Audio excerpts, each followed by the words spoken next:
আপনারা তো জানেন সচিব দীর্ঘদিন তিনি বিগত সরকারের ঘোষণা করে তার পদোন্নতি হয়নি।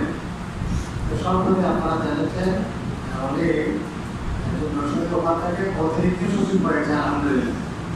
এবং আজকে আবার নতুনভাবে তাকে অর্থ বন্টন হয়েছে। এখন তাকে অর্থ মন্ত্রণালয়ে দেওয়া হয়েছে। সেটা বলে আলহামদুলিল্লাহ। সরকারের গুরুত্বপূর্ণ মন্ত্রণালয় অর্থ মন্ত্রণালয়। উনি এখন আমাদের মসজিদের ডক্টর মহিউদ্দিন ইসলাম তাদের পদোন্নতিতে অতিরিক্ত সচিব হয়ে বর্তমানে অর্থ মন্ত্রণালয়ে আছেন। আপনাদের সাহায্য জানিয়েছেন এবং দোয়া করতে বলেছেন। আরেকটা দাম ওনার চাকরি জীবনের আরেকটা দাম বাকি আছে, যে পূর্ণ সচিব হয়ে দেওয়া। ইনশাআল্লাহ কিন্তু খুব দ্রুত যাতে হয়ে যায়। অত্যন্ত সহজ সরল এবং মানুষ সরকারের ঘোষণা পেলে এতে সিনিয়র সচিব হয়ে যাবেন। আর মাত্র 2 বছর বাস্তব ওনার চাকরি করে না।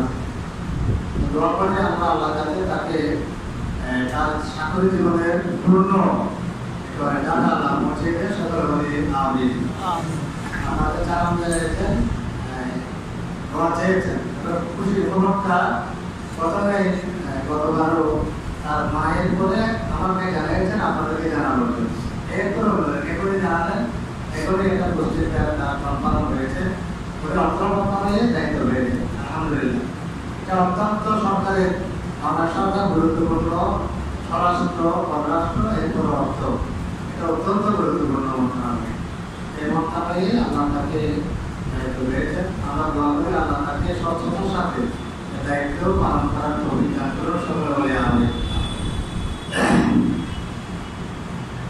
তো আলহামদুলিল্লাহ বলছিলাম আমরা